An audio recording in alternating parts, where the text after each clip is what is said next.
안녕하세요. 사건 극장입니다. 오늘은 아이들 장난과 폭력에 대한 시선과 법원의 판단에 대해 살펴보겠습니다. 법정에서 마주한 두 가족이 있었습니다.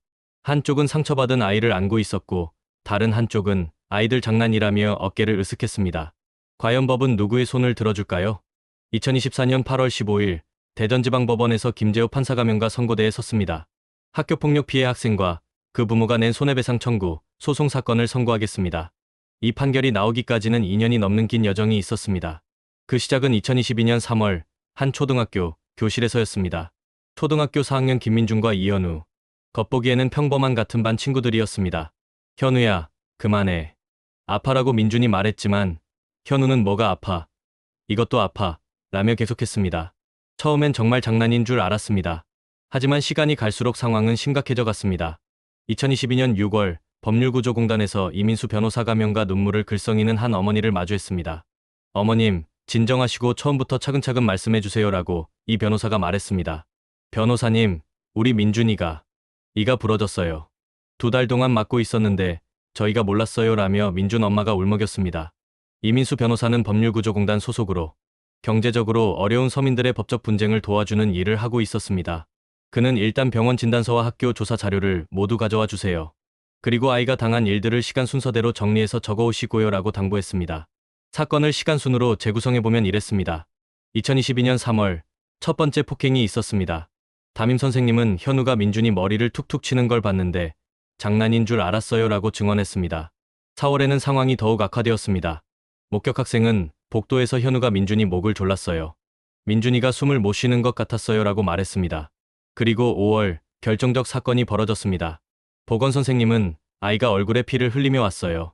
앞니가 완전히 부러져 있었습니다 라고 기록했습니다. 변호사 사무실에서 이민수 변호사가 사건을 분석했습니다.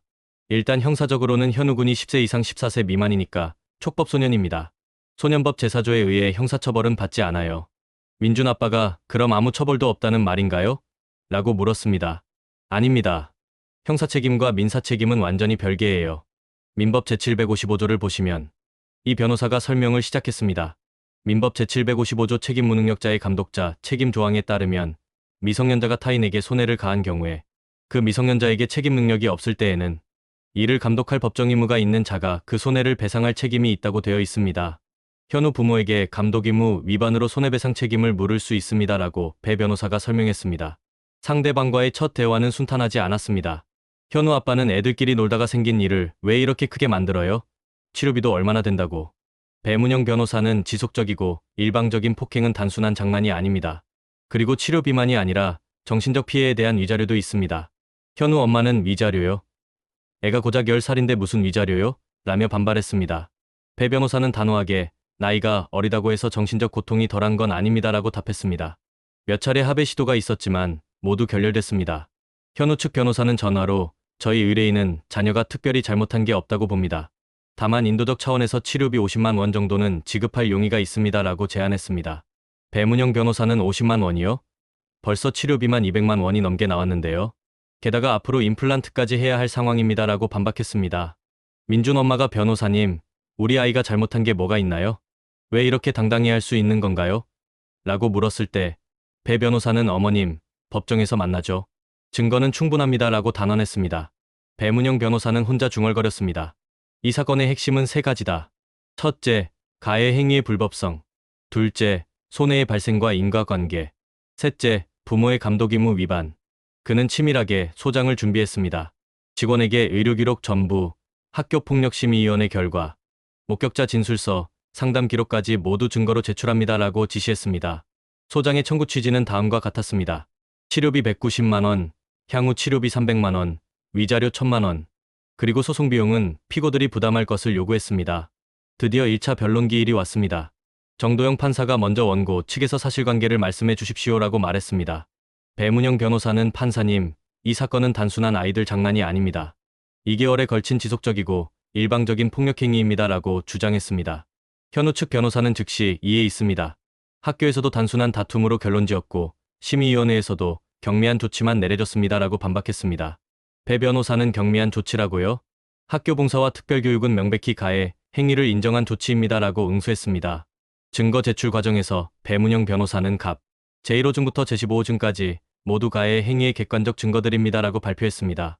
갑 1호증은 응급실 진료 기록, 갑 2호증은 치과 진단서 및 엑스레이 사진, 갑 3호증은 학교폭력심의위원회 결과 통지서, 갑 4호증은 목격 학생 진술서, 갑 5호증은 아동심리상담 기록이었습니다.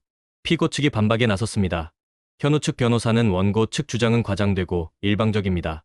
아이들은 서로 친하게 지내던 사이였고 이 정도는 또래 간에 흔히 있을 수 있는 일입니다라고 했습니다. 정도영 판사가 그런 피고 측에서는 어떤 근거로 그렇게 보시는 건가요? 라고 물었습니다. 원고 아동이 먼저 시비를 걸었을 가능성도 있고 무엇보다 10살 아이의 행동에 부모가 24시간 감시할 수는 없지 않습니까? 라고 현우 측 변호사가 답했습니다. 배문영 변호사는 즉시 이에 있습니다. 감독 의무는 24시간 감시를 의미하는 게 아닙니다라고 외쳤습니다. 법리 공방이 치열해졌습니다. 배문영 변호사는 판사님, 대법원 판례 2003년 11월 27일 선고 2003-45,878 판결을 보시면 라고 운을 뗐습니다. 해당 판례는 책임 능력 있는 미성년자의 불법행위로 인하여 손해가 발생한 경우 그 손해와 미성년자에 대한 감독 의무자의 의무 위반과 그 사이에 상당 인과관계가 있으면 감독 의무자에게 민법 제750조에 의한 손해배상 책임이 있다고 명시하고 있었습니다. 배 변호사는 계속해서 부모의 감독 의무는 단순한 물리적 감시가 아니라 자녀가 타인에게 해를 끼치지 않도록 평소 올바른 교육과 지도를 하는 것입니다라고 설명했습니다. 현우 측 변호사는 그럼 원고 측에서는 우리 의뢰인들이 자녀 교육을 소홀히 했다고 주장하는 건가요? 그 근거를 제시해 주시죠. 배문영 변호사는 논리적으로 반박했습니다. 근거는 명백합니다. 2개월간 지속된 가해 행위, 그리고 사건 발생 후에도 진심 어린 사과나 반성은커녕 애들 장난이라며 책임을 회피하려는 태도 자체가 평소 교육의 부재를 보여줍니다. 증인 신문 시간이 왔습니다. 정도영 판사가 담임 선생님, 증인석에 나와주세요라고 부르자 담임 선생님이 증언했습니다. 처음엔 정말 장난인 줄 알았어요. 하지만 민준이가 점점 위축되고 현우와 함께 있을 때 불안해하는 걸 보고 이상하다고 생각했습니다. 현우 측 변호사가 선생님, 그럼 왜 더 일찍 조치하지 않으셨나요? 라고 추궁하자 담임 선생님은 아이들 간의 일이라고 생각했고 설마 이 정도까지 될 줄은 라며 말끝을 흐렸습니다. 배문영 변호사는 핵심을 짚었습니다. 증인께서는 5월 사건 당일 어떤 상황을 목격하셨나요? 현우가 실내와 주머니로 민준이 얼굴을 때리는 걸 봤어요. 그 순간 딱 하는 소리가 났고 민준이가 바로 울면서 피를 흘렸습니다라고 담임 선생님이 생생하게 증언했습니다. 아동심리 전문가의 증언도 이어졌습니다. 피해 아동은 외상 후 스트레스 장애 증상을 보이고 있습니다. 또래 관계에 대한 공포, 학교 거부 증상 등이 나타나고 있어요. 현우 측 변호사는 그런 증상들이 꼭 이 사건 때문이라고 단정할 수 있나요? 라고 의문을 제기했지만 전문가는 2개월간의 지속적 괴롭힘과 최종적인 물리적 상해, 그리고 증상 발현 시기를 볼 때 명확한 인과관계가 있다고 판단됩니다라고 명확히 답했습니다. 손해 산정을 둘러싼 공방도 치열했습니다. 배문영 변호사는 현재까지 치료비가 190만 원, 향후 임플란트 비용이 약 300만 원으로 예상됩니다. 그리고 정신적 피해에 대한 위자료로 1,000만 원을 청구합니다라고 밝혔습니다. 현우 측 변호사는 위자료 1,000만 원은 과도합니다. 10세 아동 간의 다툼의 성인 수준의 위자료를 인정할 수는 없습니다라고 반박했습니다. 하지만 배 변호사는 나이가 어리다고 해서 고통이 덜하지 않습니다. 오히려 인격 형성기의 아동에게 가해진 폭력은 더욱 심각한 후유증을 남길 수 있습니다라고 재반박했습니다. 피고 측의 마지막 항변이 이어졌습니다. 현우 측 변호사는 설령 우리 아이가 잘못했다 하더라도 의뢰인들은 평소 자녀를 올바르게 교육해왔습니다. 감독 의무 위반은 없었습니다라고 주장했습니다. 정도영 판사가 그럼 구체적으로 어떤 교육을 하셨나요? 라고 물었을 때 현우 아빠는 평소에 착하게 살라고 친구들하고 사이좋게 지내라고 말했습니다라고 대답했습니다. 배문영 변호사는 날카롭게 지적했습니다. 그것만으로 충분한 교육이었다고 보시나요? 2개월간 계속된 가해 행위를 전혀 모르셨다는 자체가 감독 의무 위반입니다. 마지막 변론 시간이 왔습니다. 배문영 변호사는 판사님, 이 사건은 단순한 손해배상 사건이 아닙니다. 학교폭력에 대한 사회적 경각심을 높이고 부모의 책임을 명확히 하는 의미가 있습니다라고 역설했습니다. 현우 측 변호사는 원고 측은 지나치게 감정적으로 접근하고 있습니다. 법정은 감정이 아닌 법리로 판단해야 하는 곳입니다라고 응수했습니다. 배문영 변호사는 마지막까지 논리적으로 대응했습니다. 법리적으로도 명확합니다. 민법 제750조의 일반 불법행위, 제755조의 감독자 책임, 모든 요건이 충족됩니다. 최후 진술 시간에 민준 엄마는 판사님, 저희는 거창한 걸 바라는 게 아닙니다. 그냥 우리 아이가 잘못이 없다는 걸 인정받고 싶을 뿐입니다라고 호소했습니다.